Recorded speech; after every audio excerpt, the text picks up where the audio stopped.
Woody Allen was 57 years old when he walked into Mia Farrow's apartment and destroyed everything.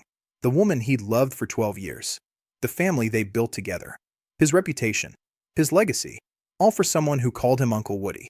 But before we dive into this story, if you enjoy untold moments from cinema history, hit that subscribe button and stay with us.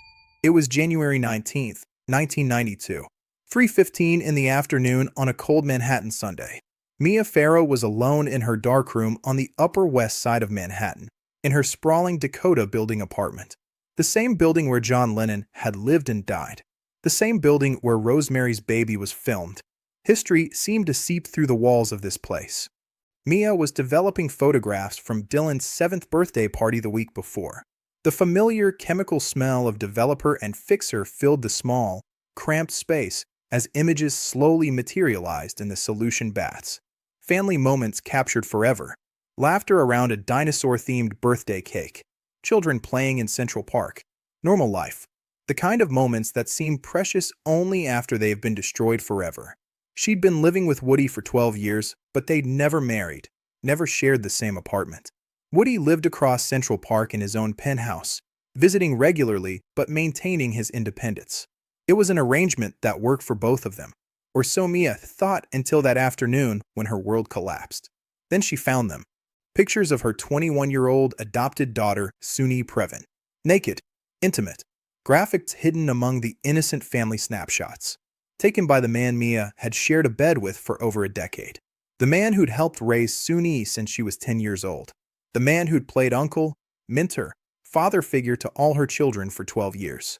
The first photo fell from Mia's trembling hands onto the darkroom floor like a bomb exploding in slow motion. Then another, more intimate than the last. Graphic, sexual, professional quality. Undeniable evidence of betrayal so profound it defied comprehension. The room went completely silent except for the low hum of the red light above her head and the sound of her world crashing down around her. Mia Farrow had discovered that Woody Allen was having an affair with her daughter. This wasn't just infidelity. This wasn't just betrayal. This was the moment that would split one of Hollywood's most celebrated partnerships and create a scandal that would follow Woody Allen for the rest of his career. A scandal that would divide audiences between those who could separate the art from the artist and those who never could again. But here's what makes this story impossibly complicated. What makes it impossible to understand with simple moral categories. Because while Woody Allen was making the most destructive personal choice of his life, he was simultaneously creating some of the most brilliant and innovative films of his entire career. The affair had been going on for months, maybe longer. Soon-Yi was a freshman at Drew University in New Jersey studying psychology. 21 years old, trying to figure out who she was beyond being Mia Farrow's adopted daughter. Woody was directing Husbands and Wives, a film about marriage falling apart, about infidelity, about the lies we tell ourselves about love and commitment. He was writing dialogue about betrayal while living it every single day. The irony was almost too perfect, too cinematically neat, too Woody Allen. Life imitating art imitating life until you couldn't tell where the neurotic fiction ended and the messy reality began. The man who'd built a career examining moral ambiguity was now living inside his own moral disaster. Soon-Yi, he wasn't biologically related to Woody. He'd never legally adopted her. He'd never lived in the same house with her full-time. These would become his primary defenses later. The technical arguments, the legal distinctions, the carefully parsed explanations. But they missed the emotional reality completely. The family dynamic, the power imbalance, the simple, undeniable fact that this was Mia's daughter. Mia had adopted Soon-Yi from Korea in 1977 when Soon-Yi was 7 years old. Born in Seoul, abandoned as a child, she'd lived on the streets eating garbage before being placed in an orphanage. Mia brought her to America, gave her a family, a future, opportunities most orphans could never imagine. Woody had been part of that family structure for most of Soon-Yi's adolescent and adult life. The photos Mia found weren't recent snapshots. They were dated, some from months before. Woody had been carrying on this relationship while sitting at family dinners with all the children, while celebrating birthdays and holidays, while playing the role of loving partner and surrogate father figure. The compartmentalization was stunning. Even for someone who'd made a career out of examining moral complexity and human self-deception. When Mia confronted Woody that January afternoon in her apartment, his response was characteristically intellectual and completely tone-deaf. He didn't deny what was happening. He didn't apologize or show remorse. Instead, he tried to explain the situation, to rationalize it, to make it sound like something other than what it obviously was. The heart wants what it wants, he would say later in interviews, as if desire automatically justified devastation, as if passion naturally excused betrayal, as if the man who'd spent 3 decades analyzing human relationships in his films somehow couldn't see the obvious wrongness and destructiveness of this particular one. But Woody Allen had always been fascinated by inappropriate relationships. His films were absolutely full of them. Manhattan featured a 42-year-old man dating a 17-year-old high school student. The character was clearly based on Allen himself. In real life, Allen had consistently dated actresses decades younger throughout his entire career. Diane Keaton was much younger. Mia Farrow was 17 years younger. The pattern was clearly there. The warning signs. Critics had pointed them out for years, calling his movies problematic, his casting choices questionable, his obsessions with young women disturbing. Now the pattern had become intensely personal and devastatingly public. The scandal broke nationally in August 1992. People magazine ran the story first. Then every other major publication followed. Entertainment Weekly, Time, Newsweek. The story had everything tabloids and legitimate media loved. Fame, sex, family drama, betrayal, power dynamics. The photos themselves were sealed by court order, but the damage was already done. Everyone knew. Everyone had an immediate opinion. Hollywood split into distinct camps almost instantly. Some defended Woody as a brilliant artist whose personal choices should remain separate from his creative output. Others condemned him entirely, calling for boycotts of his films. Many simply stayed silent, unsure how to process the contradiction between the films they genuinely admired and the man who had created them. But here's what the endless scandal coverage often missed completely. While Woody Allen's personal life was imploding spectacularly, his artistic output was actually reaching extraordinary new heights. Husbands and Wives, released just as the scandal was peaking, was absolutely brilliant. Raw, emotionally honest in ways that felt almost confessional. The film examined marriage, betrayal, and moral failure with surgical precision and uncomfortable insight. Critics called it his best work in years. Audiences called him a monster. Both things were simultaneously true. The film featured innovative handheld cameras, improvisational dialogue, documentary-style intimacy that felt revolutionary. It was genuinely innovative filmmaking, technically masterful. It influenced an entire generation of independent filmmakers who would later cite this controversial period as Allen's most creatively fertile and important. Directors like Noah Baumbach, Greta Gerwig, and Richard Linklater would build entire careers on the neurotic relationship analysis that Allen perfected during these scandalous years. Then came the brutal custody battle that would drag on for months and consume headlines across the country. Mia sued for sole custody of their biological son Ronan and adopted children Dylan and Moses. Woody countersued, demanding joint custody and visitation rights. The legal proceedings became intensely public, ugly, devastating. Details emerged daily that made everything exponentially worse for everyone involved. The custody hearings began in March 1993 at Manhattan Family Court. Every day brought new revelations, new accusations, new humiliations. The private details of their 12-year relationship were dissected in open court. Love letters were read aloud. Personal conversations were analyzed by lawyers. Their sex life was discussed in clinical detail. Mia's legal team painted Woody as a manipulative narcissist who couldn't be trusted around children. They brought up his films, his obsession with young women, his inappropriate jokes and comments. They argued that his relationship with Soon-Yi proved he was capable of grooming and manipulating vulnerable young people. Woody's lawyers countered that Mia was a vindictive woman who was using the children as weapons. They portrayed her as emotionally unstable, prone to dramatic outbursts, and willing to coach her children to lie about their father. They suggested that Dylan's allegations were the product of Mia's manipulation, not actual abuse. The testimony was devastating. Friends were forced to choose sides. Household staff were subpoenaed. The children's therapists testified. Every intimate detail of their relationship became public record. The media coverage was relentless and salacious. During the custody investigation, 7-year-old Dylan Farrow accused Woody Allen of sexual abuse. The allegation emerged during interviews with court-appointed psychologists who were evaluating the family dynamics. Dylan described specific incidents that allegedly occurred at Mia's Connecticut country home.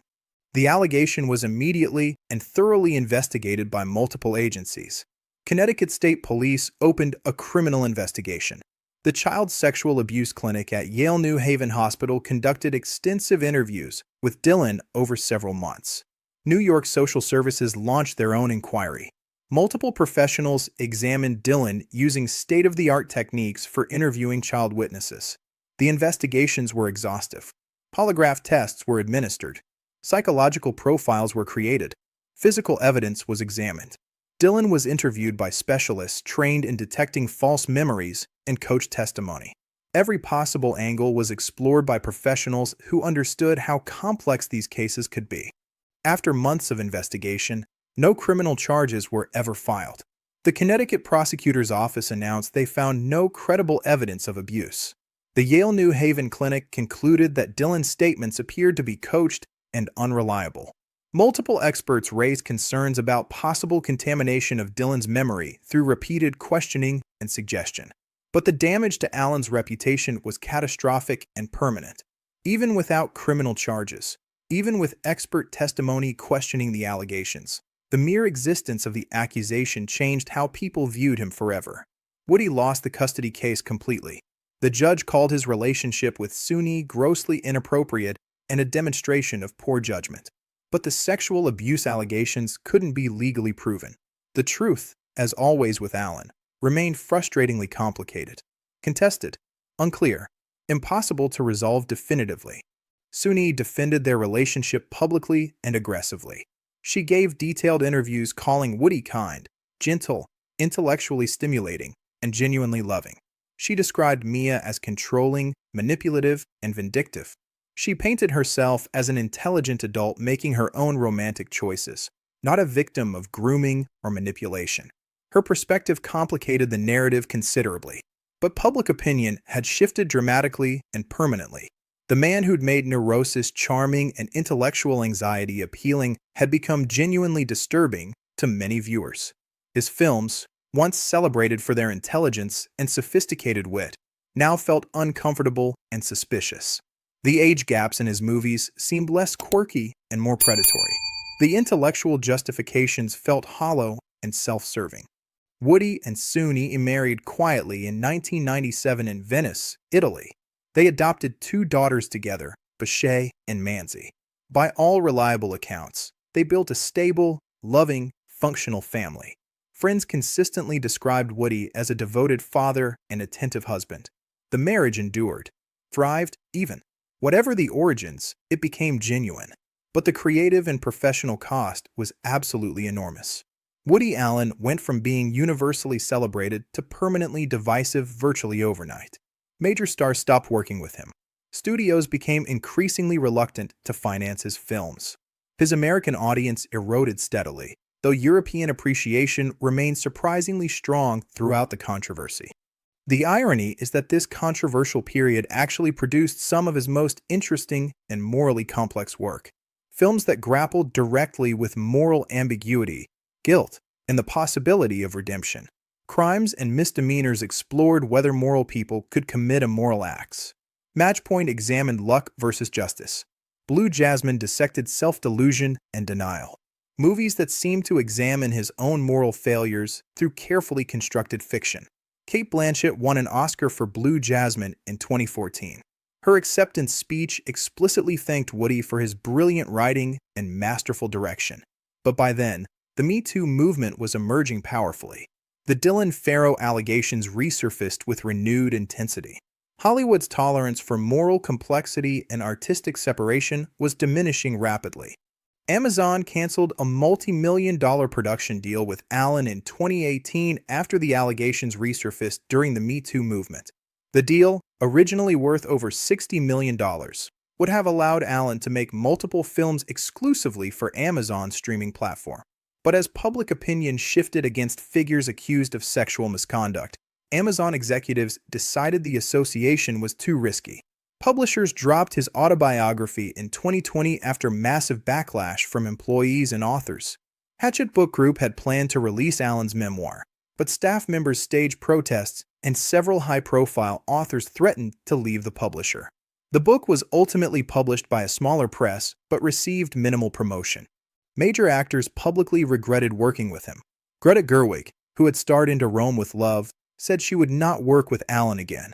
Colin Firth expressed regret about appearing in Magic in the Moonlight. Ellen Page, who starred Into Rome with Love, wrote a lengthy Facebook post criticizing herself for working with Allen and encouraging other actors to speak out. Timothée Chalamet donated his salary from a rainy day in New York to charity and distanced himself from the film. Rebecca Hall made similar statements about Vicky Cristina Barcelona. These public statements from major stars created a ripple effect throughout Hollywood, making it increasingly difficult for Allen to cast A-list talent. The man who had once been completely untouchable in Hollywood became genuinely toxic in mainstream American culture. Film festivals began declining to screen his new work. Distributors became reluctant to acquire his films. Critics who had once celebrated his every release now felt obligated to include disclaimers about his personal life in their reviews. But the international response remained notably different. European critics and audiences continued to celebrate Allen's work, viewing the American backlash as puritanical overreach. His films still opened at prestigious festivals like Cannes and Venice. European actors remained willing to work with him when American stars refused.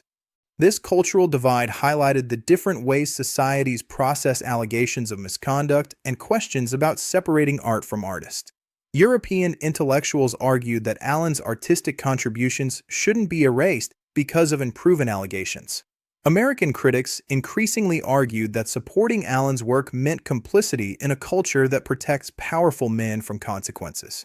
The debate became a defining cultural battleground of the Me Too era. Allen became a test case for how society should handle accusations against beloved artists when criminal charges aren't filed, but public opinion has shifted decisively. There were no clear answers, only competing values and perspectives. But his influence on cinema remained completely undeniable and historically significant. The conversational dialogue style he perfected during this period became the standard template for independent film. Directors studied his techniques frame by frame. Film schools taught courses dedicated to analyzing his innovations. The neurotic romantic comedy genre he essentially created from scratch dominated the 1990s and 2000s. Before Annie Hall, romantic comedies were largely formulaic studio productions. Allen showed that relationships could be examined with psychological depth, intellectual honesty, and genuine complexity. His influence shaped an entire generation of filmmakers. Wes Anderson built his entire aesthetic around Allen's obsession with symmetry and neurotic character studies. Noah Baumbach made a career out of Allen-style relationship dissection, creating films like The Squid and The Whale and Marriage Story that examined divorce and family dysfunction with Allen's signature blend of humor and pain.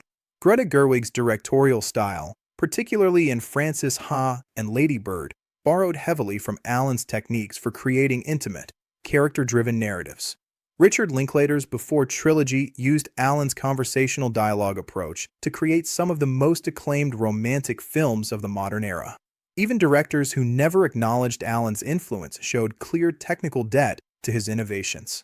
The handheld camera work in Husbands and Wives influenced the Dogme 95 movement in Denmark. His use of jazz music as emotional counterpoint inspired countless filmmakers to reconsider how music could function in cinema. His technical achievements during the Scandal years were particularly revolutionary. He was among the first major directors to use digital editing technology, allowing for more experimental narrative structures. His cinematographers, particularly Sven Nykvist and Carlo Di Palma, developed new techniques for natural lighting that made films look more realistic and intimate. The improvisation techniques Allen developed with his actors became standard practice in independent cinema. He would encourage actors to find a natural rhythm of conversation, to overlap dialogue, to discover moments of genuine spontaneity. This approach influenced everyone from Judd Apatow to the Coen brothers. Allen's productivity during this controversial period was also unprecedented. While most filmmakers struggle to make one film every few years, Allen maintained his schedule of one film annually, each one technically accomplished and thematically sophisticated. This work ethic inspired an entire generation of independent filmmakers to think of cinema as a craft that required constant practice and refinement. His writing innovations were equally significant. Allen popularized the neurotic protagonist who was simultaneously sympathetic and unlikable. This character type became central to modern comedy and drama. Characters who were intelligent but self-destructive, successful but miserable, charming but deeply flawed. The Allen aesthetic, urban intellectualism, jazz soundtracks, handheld cameras, overlapping dialogue, morally complex characters, became a recognizable cinematic language that influenced thousands of filmmakers worldwide. Even directors who disagreed with his personal choices continued to study and adapt his techniques. Today, Woody Allen lives primarily in Europe, still making films annually, still controversial, still brilliant, still deeply problematic. The Soon-Yi relationship endures, nearly 30 years later. Their daughters are now grown adults. The family appears stable, private, and genuinely happy. But the fundamental questions remain completely unresolved. About power dynamics, about appropriateness, about whether artistic genius excuses questionable behavior, about whether art can be meaningfully separated from the artist who creates it, about whether redemption is possible when the original wound refuses to heal. The photos Mia found in her darkroom that January afternoon changed everything permanently and irreversibly. Not just for three people caught in a messy love triangle, but for how American culture thinks about artists and accountability, about the price of genius and the cost of fame, about the complexity of love and damage and forgiveness in a world that increasingly demands simple moral clarity from its public figures. The story became a case study in how scandals can simultaneously destroy and preserve legacies. Allen's American reputation was devastated, but his international standing remained largely intact. His films were removed from some platforms, but celebrated on others. His techniques influenced young filmmakers who publicly distanced themselves from his persona. The paradox perfectly captured the contradictions of separating art from artist in an interconnected media landscape. Allen's innovations in dialogue, cinematography, and narrative structure became standard techniques taught in film schools worldwide. But his name became toxic in many professional circles. Students learned his methods while professors avoided mentioning his personal life. The cultural impact of the Soon-Yi scandal extends far beyond Allen's personal reputation. It became one of the first major tests of how society should handle allegations and controversies involving beloved artists. The case established patterns that would later be applied to figures like Roman Polanski, Bill Cosby, Kevin Spacey, and Harvey Weinstein during the Me Too movement. The scandal also highlighted the complex relationship between European and American attitudes toward artistic achievement and personal morality. European intellectuals consistently argued that Allen's contributions to cinema shouldn't be erased because of personal controversies. American critics increasingly demanded moral accountability from artists as a precondition for cultural celebration. This transatlantic divide became a defining feature of Allen's later career. While American museums and retrospectives avoided his work, European institutions continued to honor his achievements. The Venice Film Festival gave him a Lifetime Achievement Award in 2021, while American film schools stopped teaching his techniques in many programs. The children involved in the scandal grew up to have completely different perspectives on what happened. Soon-Yi consistently defended her relationship with Woody, describing their marriage as loving and stable. Dylan Farrow maintained her allegations and became a prominent voice in the Me Too movement. Moses Farrow defended Allen and accused Mia of manipulation. Ronan Farrow became an investigative journalist who helped expose Harvey Weinstein, partly motivated by his own family's experiences with unaccountable powerful men. These divergent perspectives from the people most directly affected highlighted the impossibility of reaching simple conclusions about complex family dynamics and trauma. Even the participants couldn't agree on a single narrative about what happened and what it meant for their lives and careers. Woody Allen broke his family to follow his heart.